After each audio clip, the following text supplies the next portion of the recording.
Okay, so I was looking into the Greek text in 1 Thessalonians chapter 4, verse 17, and what it says there is very significant to what I'm going to share today in the secret resurrection. As far as our snatching away is concerned, it's good to read it from the actual Greek text.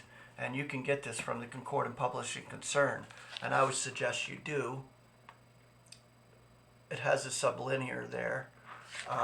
It's just, the language is very difficult to read, but if you go through it, you can see that the words are properly translated.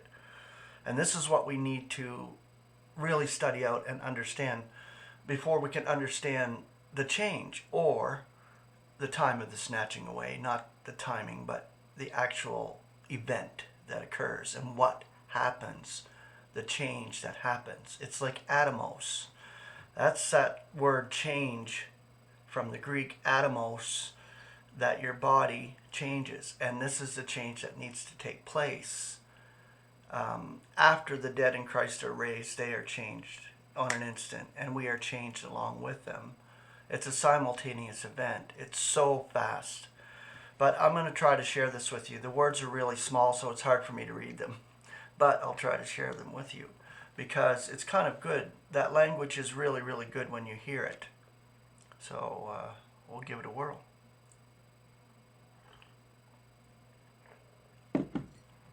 Okay.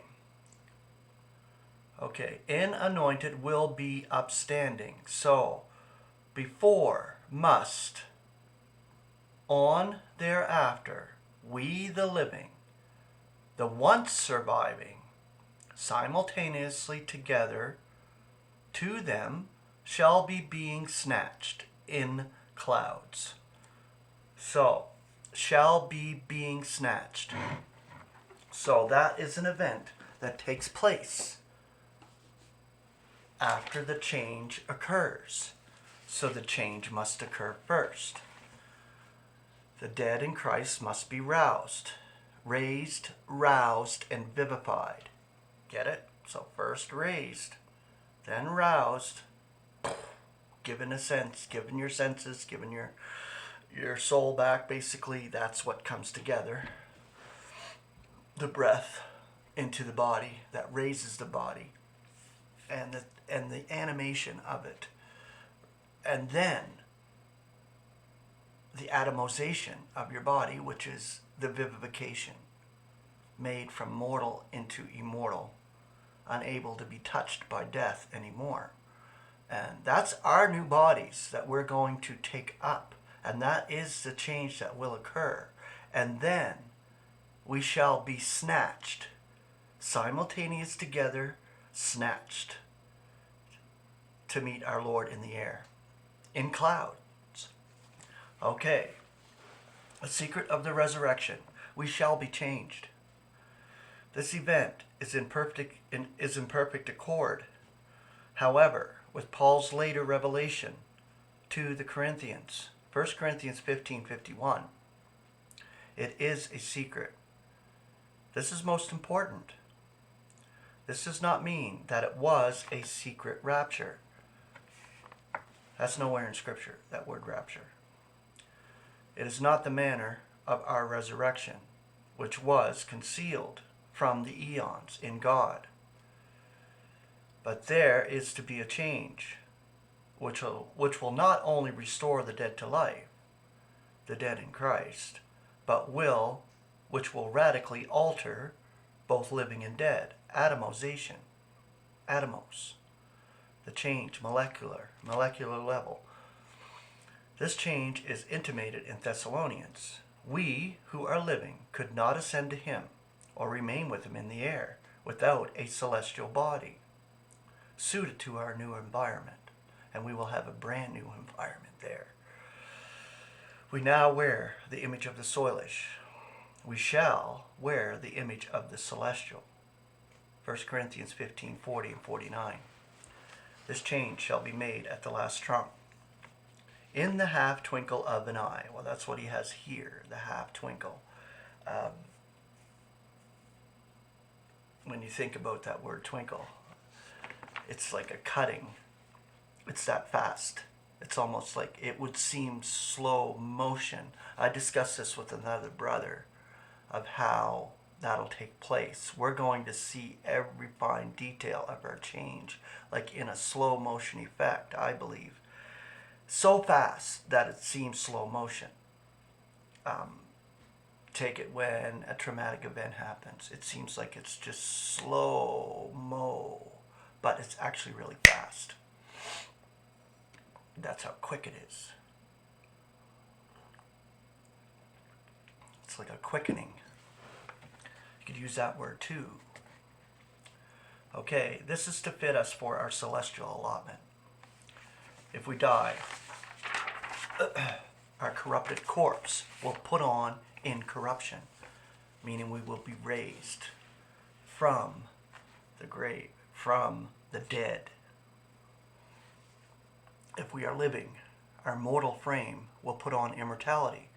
With this, there will be a change, which is a secret hitherto unrevealed, which is quite unnecessary for the saints of the circumcision, who will be roused at the beginning of the 1,000 years. We await a Savior, our Lord Jesus Christ, our brother, our head. He is coming for us, to snatch us away where we belong, to the celestial realms.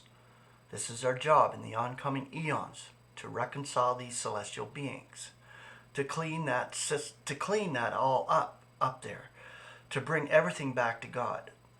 We will rule also from there, through Christ, what's happening on this earth. We will have the whole gamut. Nothing will be left out when it comes to the body of Christ.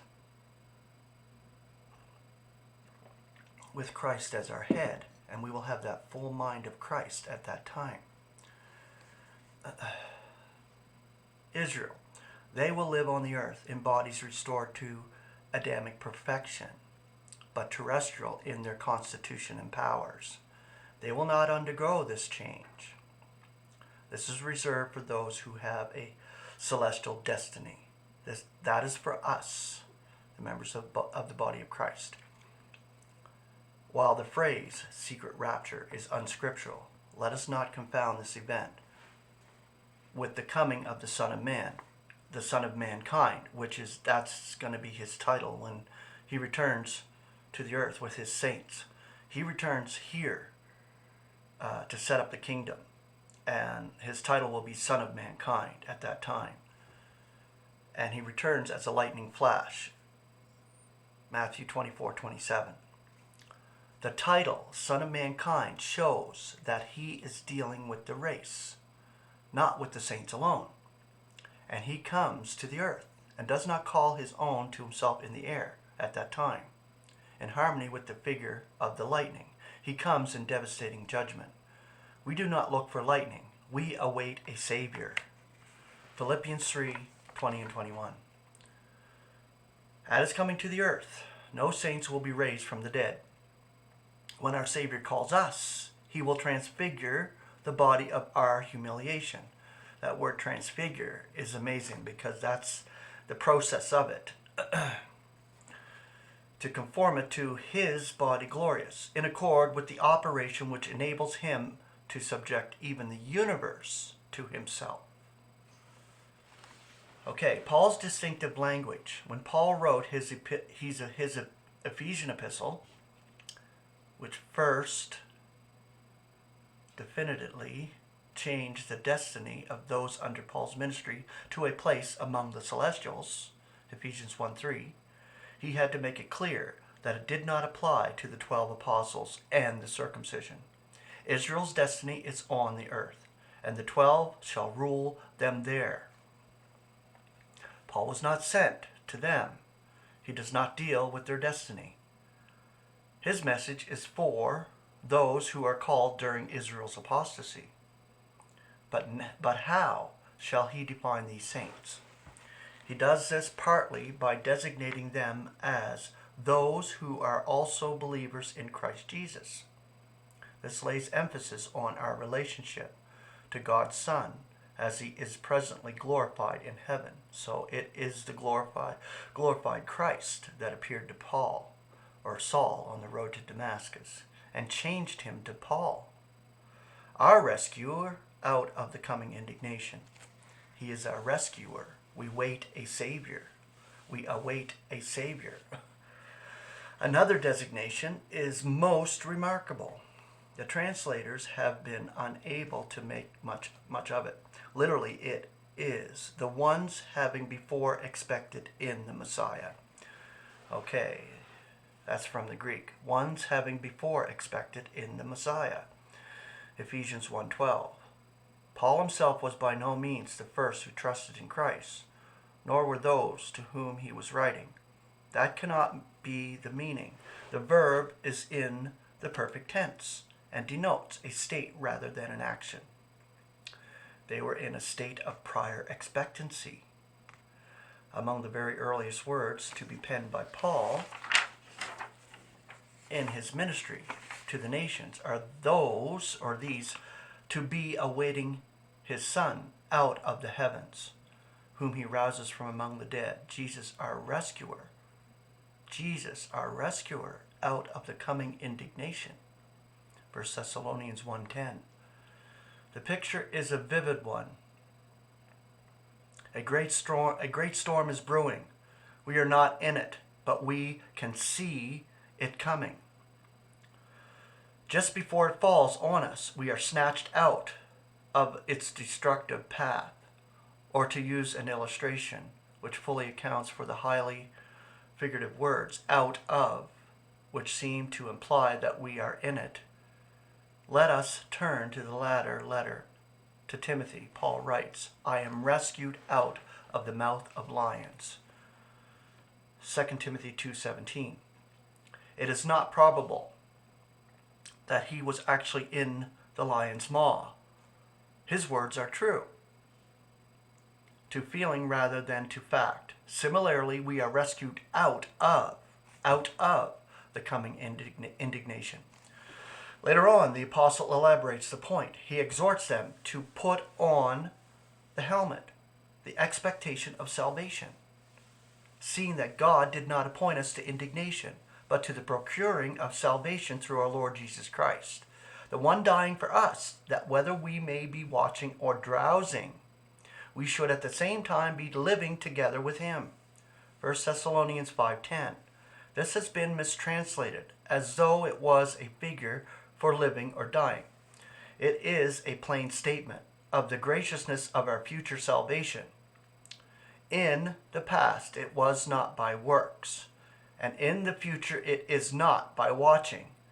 It is based solely on the death of Christ. Okay, so tomorrow, the next part is not appointed to indignation. Have a wonderful day. Grace and peace.